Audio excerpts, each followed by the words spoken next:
조갑제 TV 시청자 여러분, 우리 같은 하늘 아래 살고 있으면서도 이 대한민국이라는 나라에 대한 생각이 이렇게 양극단인 나라도 많지 않을 겁니다. 더구나 한국처럼 이렇게 인류국가 문턱까지 간 나라에서 대한민국을 바라보는 시각이 한쪽은 태어나서는 안 될 나라다, 또 한쪽은 천국 다음에 한국이다, 이렇게 양극단적으로 생각하는 나라가 또 있느냐, 참 의문이 듭니다. 문재인 대통령은 대한민국 대통령으로서 취임 선서를 하고 대한민국 대통령 선거에서 당선이 되었음에도 불구하고 대한민국이 1948년 8월 15일에 건국된 것이 아니다 라고 생각하는 사람입니다. 그러면 대한민국의 생일은 언제냐? 거기에 대해서는 답이 없고, 내년을 1919년 상해 임시정부 수립 100주년으로 기리겠다. 대한민국 수립 70주년 행사에는 지금 예산이 책정되어 있지 않다, 뭐 이런 이야기도 들립니다. 이 역사관은 국민들이 가져야 될 가치관 중에서 제1번입니다. 1번. 그 나라를 어떻게 성격 규정하느냐, 그 나라의 역사를 어떻게 보느냐에 입각해가지고 이념이 정해지고 다른 부수적인 어떤 사상이나 가치관이 정해지는데 바탕은 역사관입니다. 대한민국을 부정적으로 보는 역사관을 가지면은 필연적으로 좌파적 이념을 갖게 되는 것입니다. 이 역사관에 대해서 누구보다도 그 중요성을 잘 아는 사람은 북한 정권입니다. 북한 정권은 일찍이 신라의 삼국 통일을 부정해야만이 대한민국 건국의 정통성을 부정할 수 있다라고 생각을 해가지고 신라와 대한민국을 공격하는데 총력을 기울이는데 그 무기는, 공격의 무기는 민족주의라는 무기인데 사실은 들여다보면 그게 민족주의가 아니고 민족주의로 위장한 인종주의입니다. 북한이 인식하고 있는 한반도의 대결 구도의 핵심은 정통성 싸움입니다. 한반도는 민족사의 정통성과 삶의 양식을 놓고 다투는 타협이 절대로 불가능한 총체적 권력 투쟁이다, 이렇게 보고 있는 것입니다. 그것은 정확한 관점입니다. 민족사의 정통성이 대한민국에 있느냐 북한에 있느냐의 싸움에서 지면은 모든 것을 잃습니다. 자유도 잃고 생명도, 재산, 국가도 잃게 되는 것입니다. 젊은 사람들의 영혼을 누가 장악하느냐? 개업투쟁론적, 분열주의적 정오심을 깐 세력이 장악하느냐?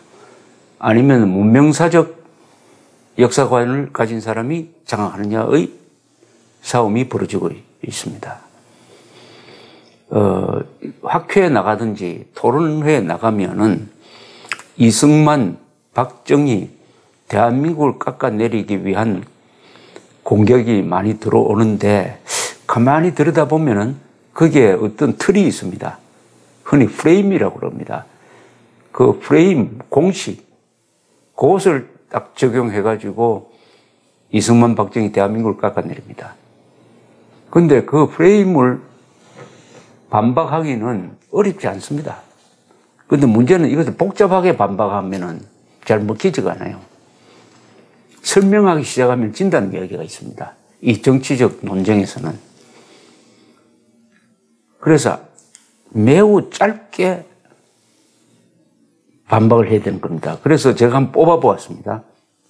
이승만, 박정희, 대한민국을 깎아내리기 위한 좌파들, 반대한민국 세력, 개업투쟁론자들이 쓰는 20개의 프레임을 한번 뽑아보았습니다. 한 분 소개를 하면서 그것을 간단하게 제가 반박을 해보겠습니다. 1. 고구려가 통일 못한 것이 민족의 비극, 그 시작이다. 이렇게 이야기합니다. 이것은 신라의 삼국통일을 부정하기 위한 겁니다. 여기에 대한 답은 이렇습니다. 고구려가 통일하였다면은 중국 한족의 공격으로 그 나라가 소멸되어 가지고 한민족은 중국 한족에 흡수되었을 것이다. 역사는 현실이지 가상이 아니다. 고구려가 통일 못한 책임은 고구려에게 있는 것이고 신라가 삼국통일한 이유는 신라에게 있는 것입니다. 이 신라가 당과 손잡은 것은 민족 반역이다. 여기에 대한 대답은 이렇습니다. 당시에는 민족이 없었다. 백제가 외와 손잡고 신라에 대항한 것도 비난할 수가 없다. 세 번째는 이승만 박정희는 왜 100% 민주주의를 안 했느냐 이렇게 따집니다. 처음 해보는 민주주의였다. 동네 야구가 메이저리그를 따라가는 데는 시간이 걸린다. 교과서와 현실은 다르다. 링컨이 한국에 왔더라도 이승만, 박정희만큼 민주적 통치를 할 수는 없었을 것이다. 민주주의는 하느님이 아니다. 이런 대답을 할 수가 있습니다. 네 번째, 국가보다 민주주의가 더 중요하다. 국가보다 이념보다 민족이 더 중요하다고 이야기를 합니다. 소위 민주를 공격의 무기로 쓰는 경우죠. 여기에 대해서 대답은 이렇습니다. 민주주의는 국가 공동체를 위한 것이지 국가가 민주주의를 위하여 존재하는 것은 아니다. 삶이 관념보다 더 소중할 수는 없다. 삶이 더 소중하다는 뜻입니다. 인간의 삶을 보장하는, 문명을 보장하는 국가가 관념으로서의 민주주의보다 더 소중하다는 뜻입니다. 더 소중하다는 뜻입니다. 삶이 더 소중하다는 뜻입니다. 민족보다 이념이 더 중요하다. 그래서 한반도는 민족은 같은데 이념이 달라서 분단되었고 미국은 민족은 달라도 이념이 같기 때문에 지금 통일국가를 유지하고 있다. 국가는 더구나 이념 공동체이므로 민족이 이념보다 민주가 국가보다 더 중요할 수는 없다는 말씀입니다. 다섯 번째, 이승만 박정희 시대 때 공산주의 위협이 없었다. 두 사람은 안보 위기를 조장을 해가지고 자유를 제한했다. 이렇게 이야기합니다. 거기에 대해서는 그렇다면 핵 위기도 과장이고 아웅산 테러, 천안함 테러도 없었다는 이야기가 아닌가. 한국은 공산주의와 싸우는 나라이고 이겨야 생존이 가능하다.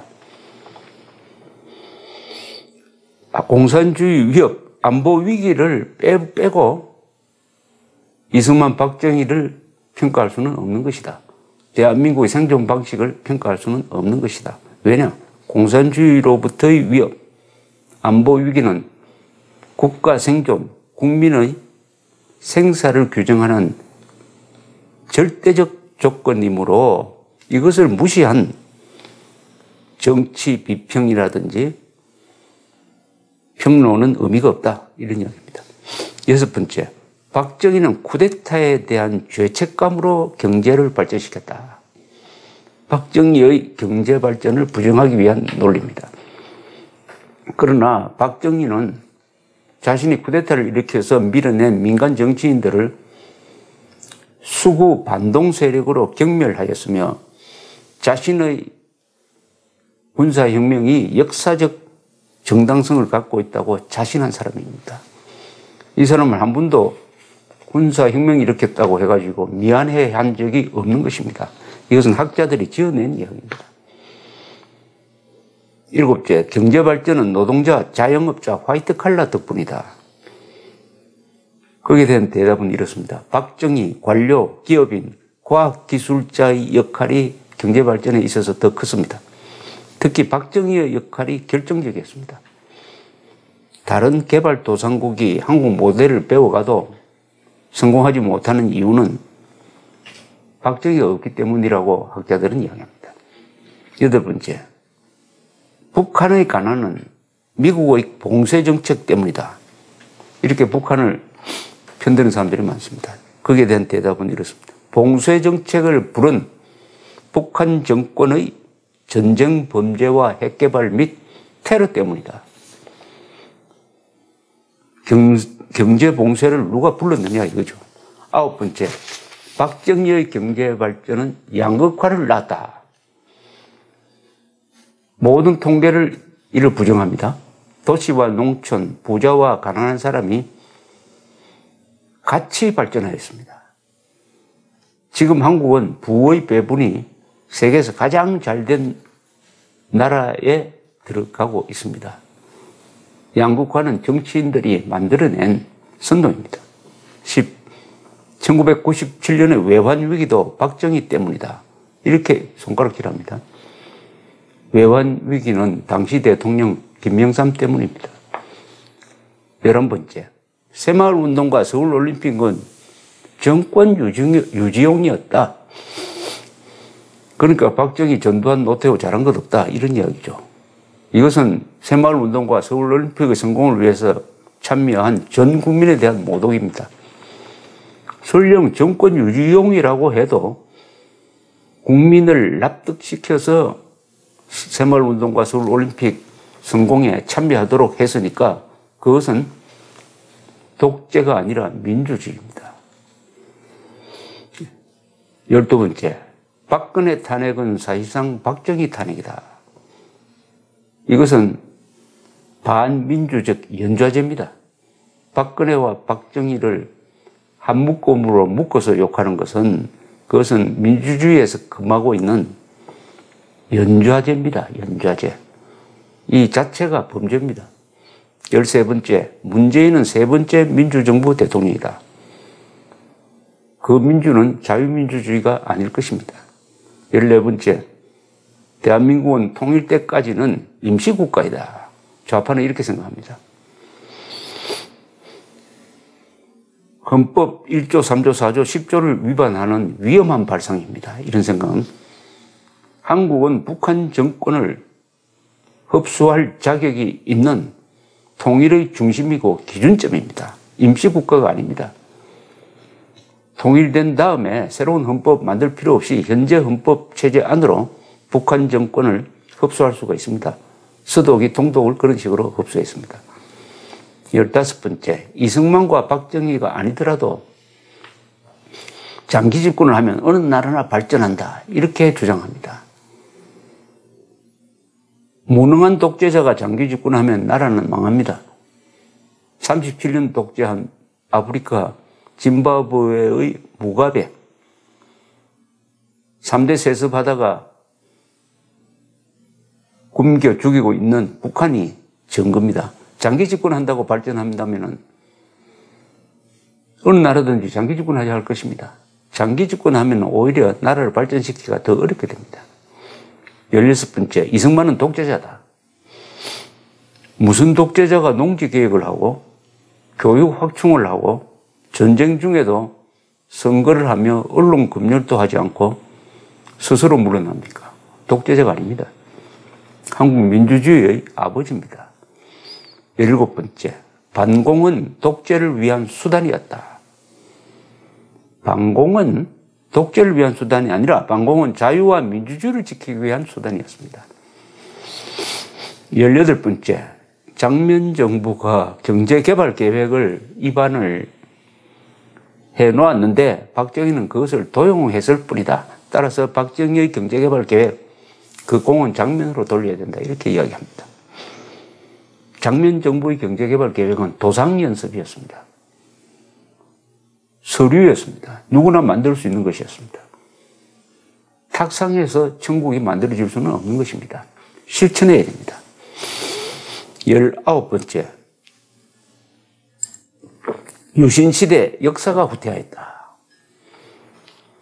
정치적 제약이 심해진 건 사실입니다. 그러나 그 덕분에 정치 코스트를 줄인 덕분에 중화공업 건설이 가능해졌고 새마을 운동이 일어나서 농촌을 바꿨으며 중동에 진출을 해가지고 부족한 외화를 벌어들였고 의료보험을 실시를 해가지고 복지의 기초를 놨습니다. 동시에 중산층이 확대되었습니다. 그리함으로써 80년대의 민주화, 90년대의 복지화, 그 물질적 기반을 만든 시기가 바로 유신시대였습니다. 지금 대한민국은 유신시대 때 기초를 놓은 제조업에 의해서 나라가 굴러가고 우리가 먹고 살고 있습니다. 유신시대는 역사가 가장 크게 진보한 세대입니다. 20번째, 군사문화가 만학의 근원이다 라고 이야기를 합니다. 박정희가 집권했을 때 약 800년 만에 처음으로 군인들이 집권을 했습니다. 그 뒤 약 30년 동안 군인 출신 새 대통령이 나라를 발전시키고 민주화와 복지의 기반을 놓았다는 사실은 부정할 수 없습니다. 산업화와 민주화, 즉 근대화 혁명에 성공한 나라는 거의 예외 없이 군인들이 지도층을 이루었던 나라입니다. 군인들 하면은 기사, 무사, 장교들을 가리킵니다. 민간인이 다스리던 아시아 나라는 거의 예외 없이 식민지로 전락하였습니다. 군사 문화가 갖는 장점이 많습니다.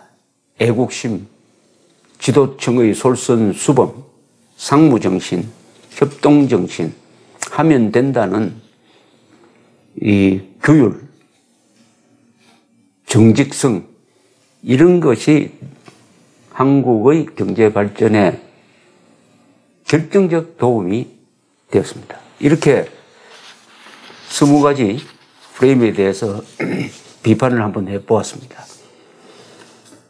이것은 정리를 해가지고 조갑제닷컴에 올려놓겠습니다. 또 다른 무슨 프레임 같은 게 있으면은 이 댓글에 좀 적어 주시면은 거기에 대해서 계속 반박을 하겠습니다. 감사합니다.